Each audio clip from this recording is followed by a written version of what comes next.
भाइयों नमस्कार। भाइयों इस टाइम जो है गन्ने में सबसे ज़्यादा ध्यान जो दिया जाता है गन्ने की लंबाई पर दिया जाता है। क्योंकि इस टाइम भाइयों चाहे किसी किसान भाई का गन्ना अगैती बुआई है या पिछैती बुआई, कल्ले जितने आने हैं वो तो भाइयों इस टाइम पर आ चुके हैं। अब से बाद जो कल्ले आएंगे तो भाइयों ना तो उनकी इतनी लंबाई हो सके, आप कुछ भी देते रहे उस गन्ने में।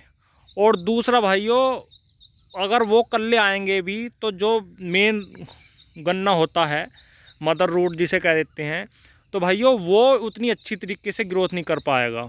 इसलिए भाइयों कल्ले पर ना ध्यान देकर इस टाइम सबसे ज़्यादा ध्यान देना चाहिए गन्ने की लंबाई और मोटाई।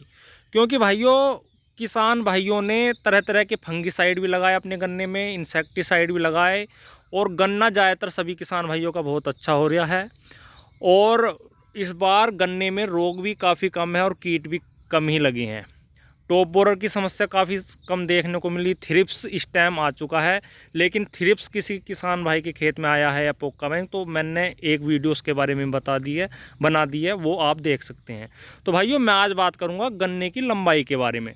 तो भाइयों गन्ने की लंबाई में जो क्या करना है आपको, कुछ किसान भाई सोचते हैं कि बिना स्प्रे के ही काम चल जाए, कुछ कहते हैं कि स्प्रे हम दे देंगे। तो भाइयों मैं आज बात करूंगा स्प्रे के बारे में। तो भाइयों स्प्रे में क्या करना है आपको लेना है भाइयों, अगर गन्ने की लंबाई बढ़ानी है, भाइयों गन्ने की लंबाई इस स्प्रे से वाकई में बढ़िया बढ़ती है। मैं ये नहीं कहूँगा कि 7 दिन में ही आपका गन्ना 1.5 से 2 फीट बढ़ जाएगा, लेकिन गन्ने की लंबाई धीरे धीरे बढ़िया अच्छी ग्रोथ करके चलेगी और गन्ने का पत्ता भी काफ़ी अच्छा चौड़ा होकर चलता है। तो भाइयों इसमें क्या करना है आपको, भाइयों सबसे पहले जो लेना है आपको वो लेना है भाइयों सिंजेंटा कंपनी का क्वांटिस। भाइयों लंबाई के लिए बहुत ही बढ़िया रहता है क्वांटिस। इसमें भाइयों अमीनो एसिड के साथ माइक्रो न्यूट्रेंट भी हैं जो गन्ने के लिए ज़रूरी होते हैं। इसमें ये भाइयों ये प्लस पॉइंट है इसका, गन्ने के लिए माइक्रो न्यूट्रेंट भी देगा और अमीनो एसिड भी है, लंबाई भी बढ़ाएगा। भाइयों ये लेना है भाइयों आपको 500 ml प्रति एकड़। स्प्रे की मैं बात कर रहा हूँ, आपको क्वांटिस लेना है 500 ml प्रति एकड़।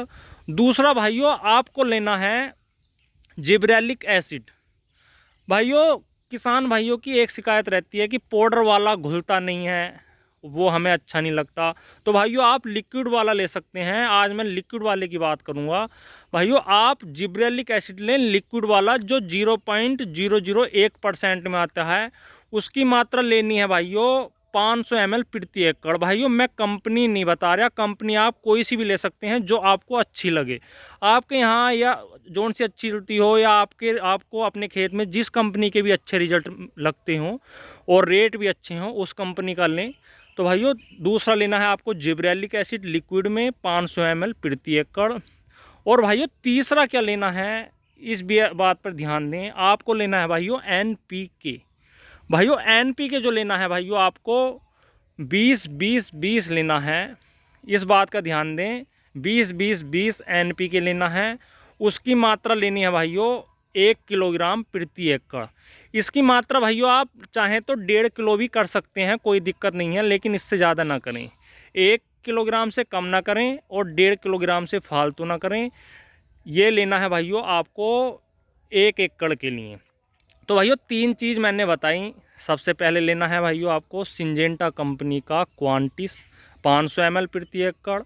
दूसरा लेना है भाइयों जिब्रेलिक एसिड लिक्विड फॉर्म में 500 ml प्रति एकड़। और तीसरा लेना है भाइयों 1 से 1.5 किलोग्राम NPK 20-20-20। भाइयों इसका क्या करना है भाइयों, 3 बाल्टी लें, तीनों में अलग अलग घोल बनाएं और तब अपनी टंकी में डालें। इस चीज़ का ध्यान रखना, तीनों का घोल भाइयों अलग अलग बनाएं और जब एक एक गिलास तीनों में से लेकर और अपनी टंकी में डाल लें। भाइयों 150 से 200 लीटर पानी लें, 200 लीटर से पानी बिल्कुल भी ज़्यादा ना हो भाइयों, वरना उसके रिजल्ट आपको कम मिलेंगे। किसान भाई क्या करते हैं, वो भाइयों दवाई लेते हैं एकड़ के हिसाब से। भाइयों स्प्रे में जो दवाई यूज़ होती है वो लीटर के हिसाब से यूज़ होती है, टंकी के हिसाब से कि इतने ml इतने लीटर डलनी चाहिए दवाई, लेकिन किसान भाई एकड़ से डालते हैं।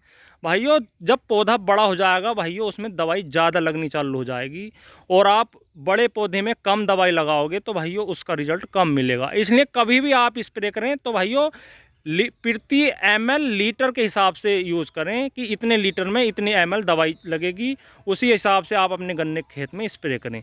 तो भाइयों ये तीनों दवाई आपके गन्ने में ग्रोथ भी अच्छी करेंगी, पत्ता चौड़ा होकर चलेगा, और किसी किसान भाई की ज़मीन हल्की है और अच्छा उत्पादन नहीं मिलता उन्हें, तो भाइयों उनके खेत में भी इसका अच्छा रिजल्ट मिलेगा।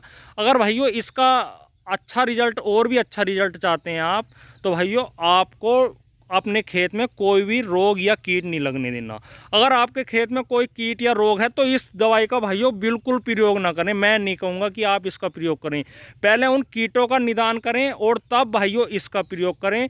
अगर आप ये सोच रहे हैं कि कीट बाद को चले जाएंगे पहले लंबाई बढ़ाओ, बिल्कुल नहीं बढ़ेगी भाइयों। सबसे पहले अपने खेत में रोग और कीट का निदान करें, तब जाके आप इसका प्रयोग करें, बहुत अच्छे रिजल्ट मिलेंगे।